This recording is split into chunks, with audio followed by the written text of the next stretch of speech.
I've got food in my belly and caffeine in my blood. That must mean it's time for another episode of the Shenaniderp server. On yesterday's episode, we covered building a cattle farm, which was shockingly easy and quite obvious, in fact. The second thing we did was cover using a turtle to make a mine. Well, it's now tomorrow. I just stopped the turtle because, well, I got bored waiting for it. This is what it did, pretty much doing several hours worth of mining. So the turtle is extremely slow. And this is what we came up with, minus a buttload of cobblestone. Now, it didn't do that bad. Gotta give it props. It got 4 diamonds. So I like that. We got some lapis, redstone, rubies. Now, rubies are useful because you can make energy crystals with them. That way you don't have to use your diamonds. But as you can tell, I went mining a bit myself. So some of this that's in here is actually my work. Not a lot. I didn't go mining too hard. I couldn't travel too far out of the area because if your turtle is running in a chunk that gets unloaded, the turtle just stops. And when that chunk gets reloaded again, the turtle doesn't just pick up where it left off. It just stays exactly where it left itself. And you have to break it and put it back, and then run the command again, and it's kind of a pain in the butt.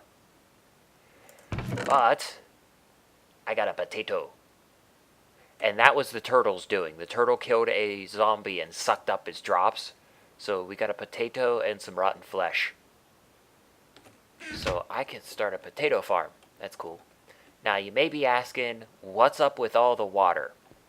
Well, while the turtle has the ability to go straight through water and straight through lava without a problem, the only thing it comes across that it can't do is bedrock. It also goes straight through obsidian. It pops obsidian and picks up the block. Well, I needed obsidian, and I knew there was lava down here. So I put the water bucket down there to flow out over the mine shaft and turn any lava source block into obsidian, so then the turtle would grab it and I could get me some obsidian. Obviously, that didn't work. I don't know where the lava block is. But with a few little tricks, you can use the turtle as like a kind of improvised pick. Yes, that was all one water block.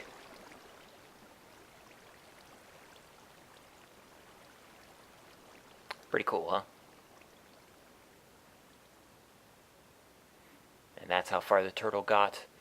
Now, the reason I stopped here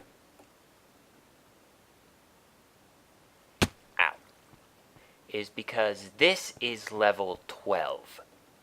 Now, level 12 is a really, really good place to hunt for diamonds. Now, I'm actually kind of surprised that we got 4 diamonds from the turtle. Usually the turtle's not that good. Or, not that lucky, I guess, is the more correct term, since the turtle just does what it's told and nothing else. But we have a huge advantage to this very wide open space. We can go strip mining. Now, strip mining is easy. You just basically pick a starting point, make a too tall hole, and then just dig in as far as you feel like going. And then when you're done, you come out, you move 3 down, and then dig another hole. And you go as far as you want, you come back out, and then you dig another hole.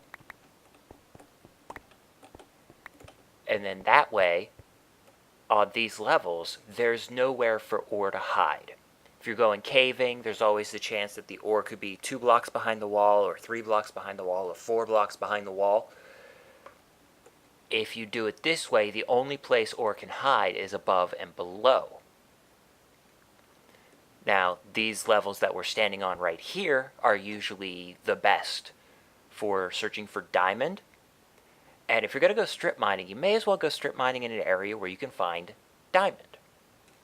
Now, what I recommend doing is when you're digging in, you count in 6 sections. So this would be 1, 2, 3, 4, 5, 6. And then in the 6th section, pop out a hole in the ceiling and you put up a torch.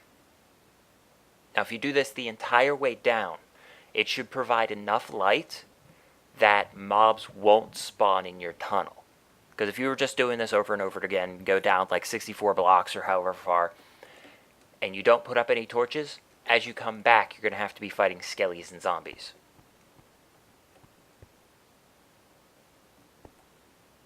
Let's see, is there anything cool? We got some tin, some iridium, some silver, copper, coal, redstone. Redstone's always useful.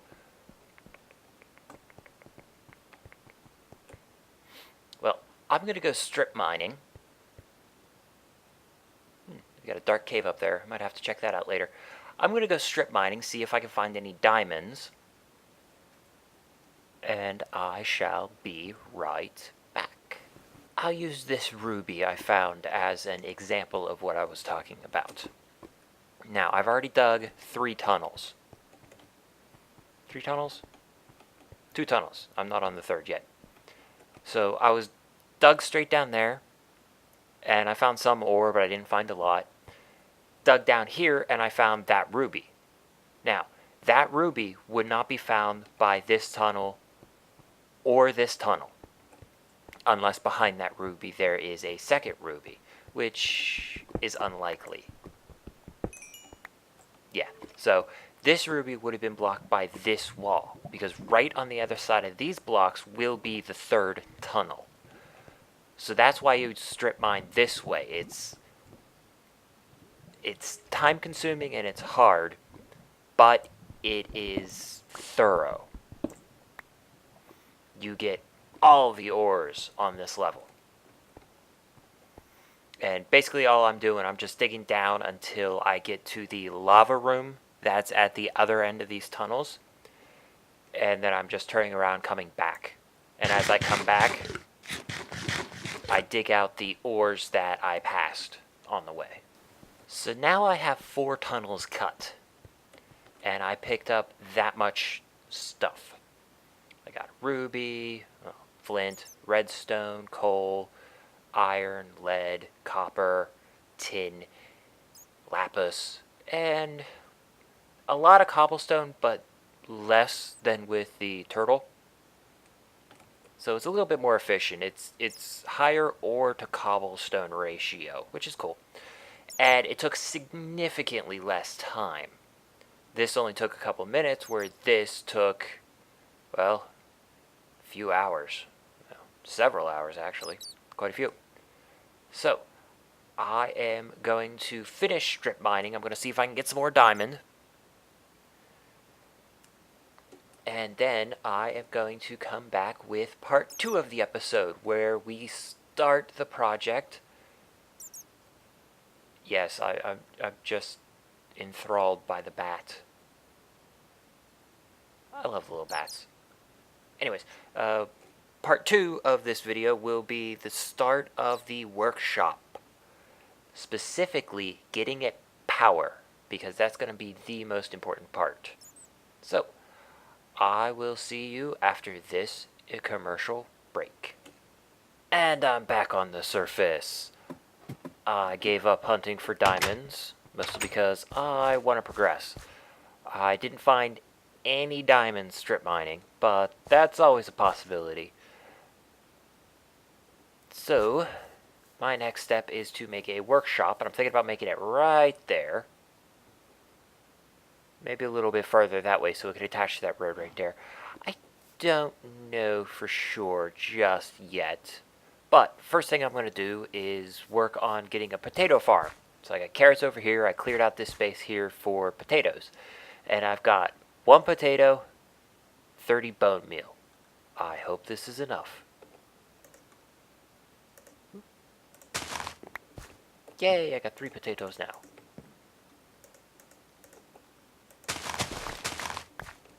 Eight potatoes.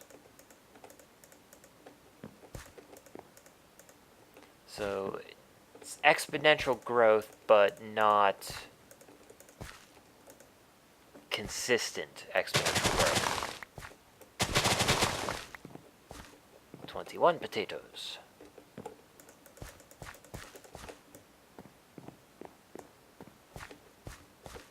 Let's just work here. I think I'm running out of bone meal anyways. Oh, I got enough.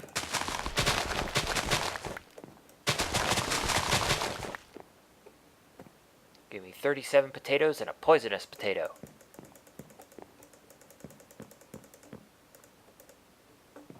And I should have enough to finish up the farm. Alrighty, well that was easy. I'm out of bones now, but no. Bone meal should go in the food house. Yes, I have all my stuff organized into houses. This over here is for food and agriculture.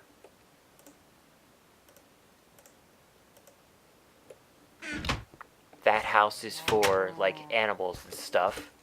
This is where I keep my mined stuff and the ironworks. Over here is where I keep wooden stuff, random blocks, and upstairs is mob drops.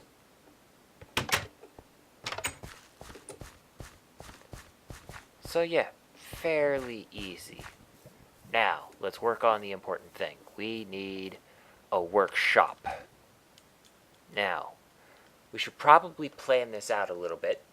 I personally like my square workshop, where I can set it up so that one side has low voltage, one side has medium voltage, and one side has high voltage power. That way I can upgrade my stuff as need be. Obviously, we're going to have to worry about power. Now, there's a couple of ways we can power it. We can power with, solar panels, which is the ultimate goal, is to make solar panels. But because we don't have compact solars, we have advanced solars. It's far more complicated to make solar panels now. So, that has to be put off to a later day. We could do it with geothermal generators, which can be done. I probably have all the parts needed to make geothermal generators. But they're hard to maintain because you need all the lava. And yeah, okay, I found a lava room in that mine that I was in, but it's hard to get it down there and then get back up here, and I kind of want to use that for obsidian. I could use just regular generators, but I kind of need my coal. So, we have 2 options left, really. We can use water mills and windmills. Now, each of those have pretty severe drawbacks. Water mills are insanely low powered. You have to make a bunch of them. But conveniently, a water mill is easy to make. You need a generator and you need wood. And you get 2 water mills.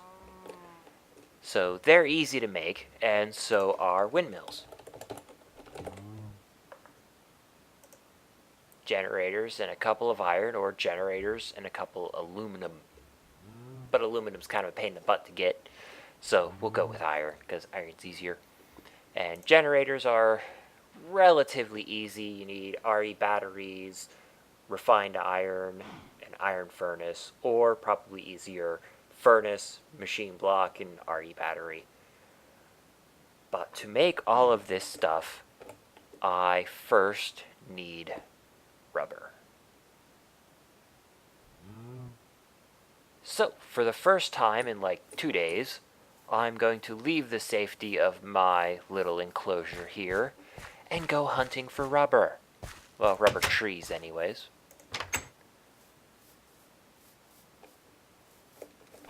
I'm wondering if rubber trees will be in this autumn forest over here. I hope so. I don't remember if I saw any while I was cutting down trees. Let's find out. Okay, well, I think this makes the point for me. There are no rubber trees in the autumn forest. And that's a wasteland. So, oh, hi chicken. How's it going? So, we have to go find rubber trees.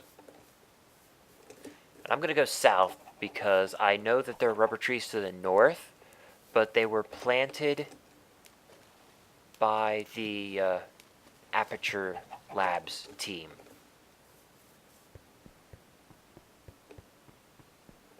Ooh, wasteland. Don't drink the brown water.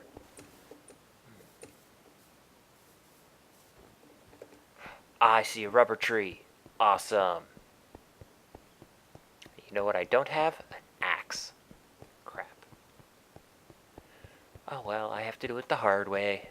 Not punch a tree. Oh, I found piggies too. Cool. Alrighty, so we found rubber trees. And yeah, I could leave them here and come the whole way out here. Approximately 230 blocks. To, pick 2 pieces of rubber out of these trees every now and then. Or I could punch down these trees and get saplings, hopefully a bunch of them, and go plant them back at my place and make a rubber tree farm. Now, I know it's a myth that if you punch down just like a regular oak tree, you get the same number of saplings by punching the leaves as you do by just letting them decay naturally. But I think the coating in the rubber trees is different. Because I would just punch all the leaves, destroy all the leaves manually, and I would get no saplings whatsoever. But if I let the leaves decay, I got like 12 saplings from one tree. And I've tested that a couple of times, and it happened multiple times. So I think the coating for the rubber trees is different. Okay, so those leaves are all but gone. And I only got 3 saplings. So maybe I'm wrong on that theory. Distinct possibility. I mean, why would you reprogram the leaf decay if the program's already there? It's silly. Alrighty, so let's head back to base. Woo. I got 3 saplings, so that'll help. More than I started with anyways. So I'll use what's left over of my bone meal and see if I can get a few more. Okay, so those 3 got me 9 more saplings. And I used the last 2 bone meal I had on these 2 saplings. So this one has 2 little rubber spots. This one seems to have none. But sometimes they hide up inside the branches.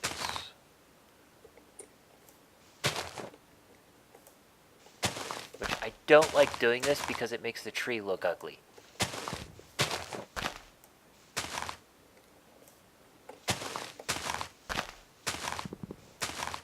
Ah, there's one way up there.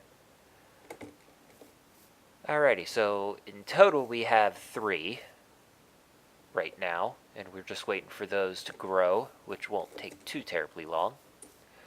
Till then, let us set up to actually gather the rubber. And for that, we need a tree tap, which we just take wooden planks, put it in that shape, and boom, we got a tree tap.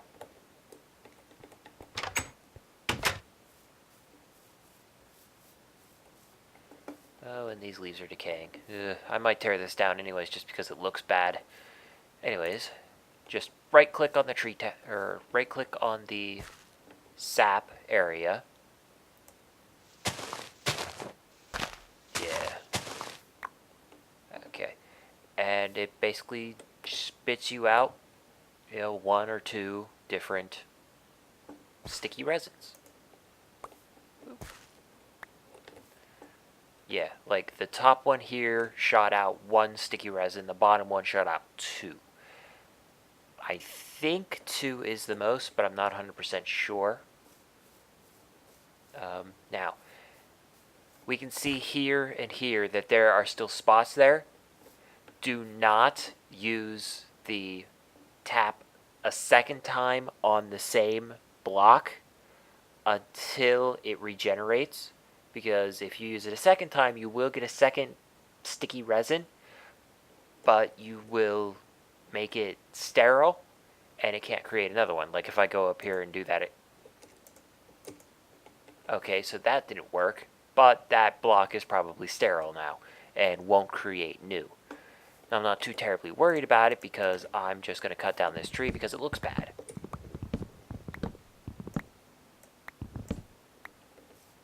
And then plunk down another one there.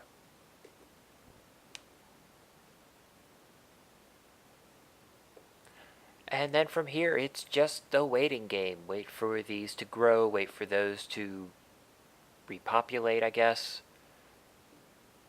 And then just gather up as much sticky resin as possible.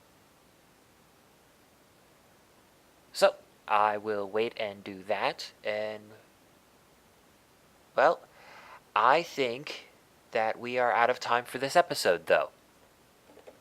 So, next episode, we will start on the workshop, actually building the workshop.